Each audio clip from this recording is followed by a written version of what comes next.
Not bad, but the behavior of a few people in this episode really, gets to me. Now, what that, older woman, Janet, I think her name is, did on the Island of Idols, that's fine, because that, advantage that Rob and Sandra were offering, it really didn't seem to be like that good of an advantage. Like, yeah, you can take a guaranteed safety, but you have to leave tribal council and not vote, and you have to admit it that you're doing it voluntarily in front of everyone else. That only really works if you're on the outs, and it only buys you one vote theoretically.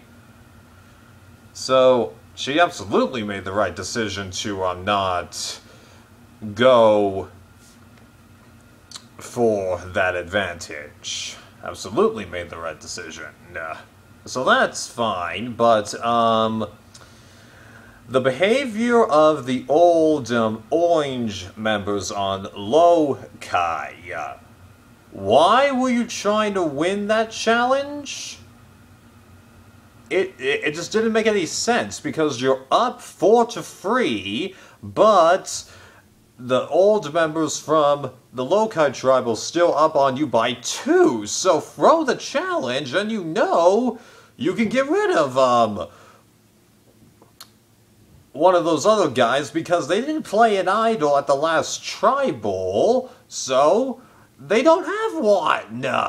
And kind of think of it, why are they rehiding the idols? I guess it's because Rob and Sandra are offering idols, but just why would they try to win that challenge? It makes no sense. Sure, I think Missy made a comment that she wanted to work with Lauren, but you still have 2 other people you can get rid of. Well, technically just one, because they stated that they didn't want to get rid of Tommy, so that means they're targeting, who's the other person? Dan. But, that just did not make any sense while they were trying to win that. No sense whatsoever. Right.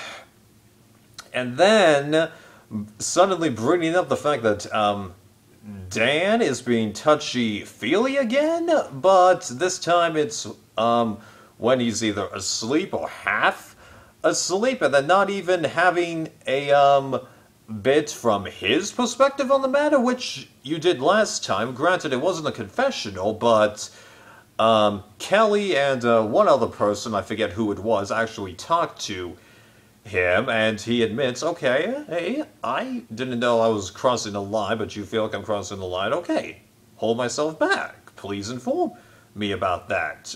We actually got that last time, but this time there was nothing, and in fact, people were making a joke about it.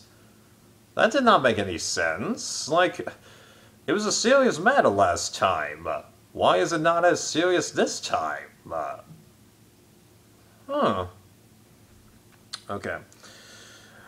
So you have the Orange Tribe going to Tribal, but Kelly decides to try and make a move to get her resume a little better, even though she's being very sneaky about it, by giving the idol to Dean, and then hoping that he won't vote for her or someone that she doesn't want to go, namely Nora, and then gets Nora to throw away her vote as extra insurance policy. Not bad, although I really question what her long-term thing is. Now, granted, she can kind of put it under the rug and genuinely claim that, hey, it was actually Dean's bits all along, and jump right back, but it just doesn't make that much sense, if you ask me.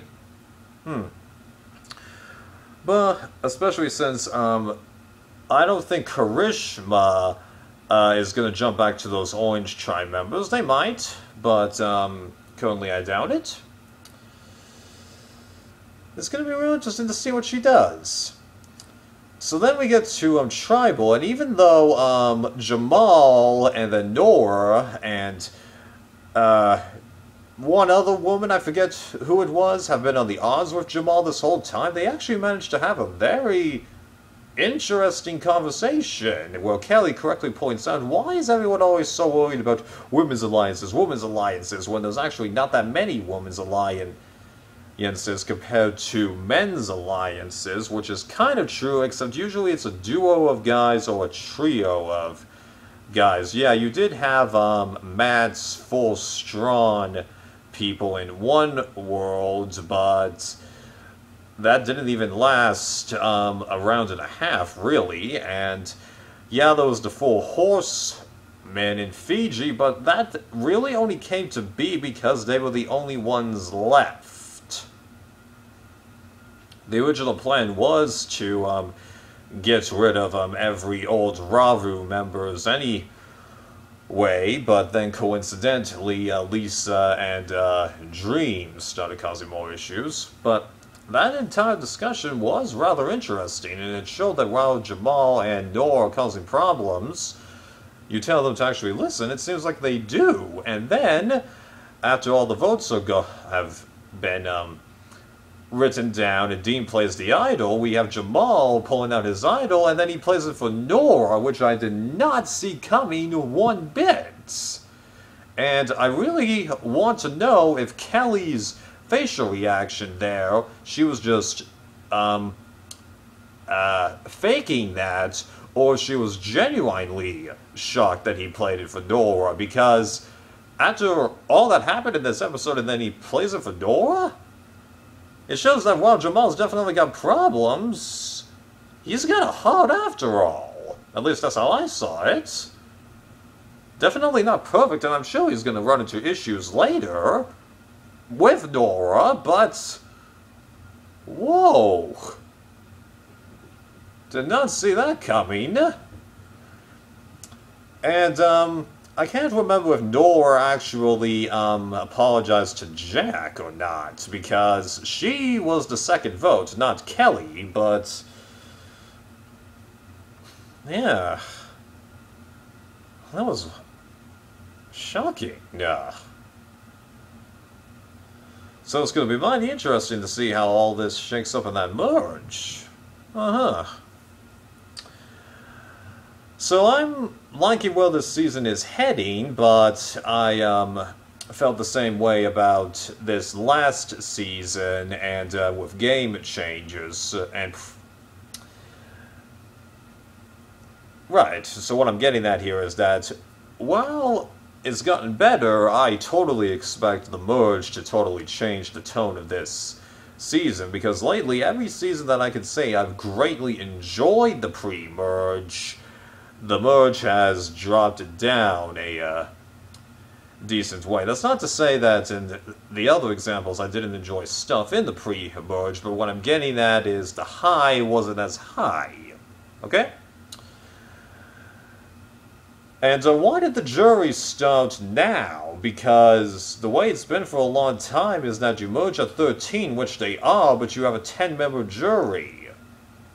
So you're going to have an 11-member jury? I mean, like, granted, that does remove the needing the second runner-up to potentially break a 5-5 tie, which is why I didn't like it when they started introducing 8-member juries in Philippines, because there could easily be a evenly split jury, whereas if it's an odd-member jury, you can technically have an X, and then 1 split, but you just have that last jury member vote. Again, it's ridiculously simple. Someone who is already completely removed from the game takes care of it.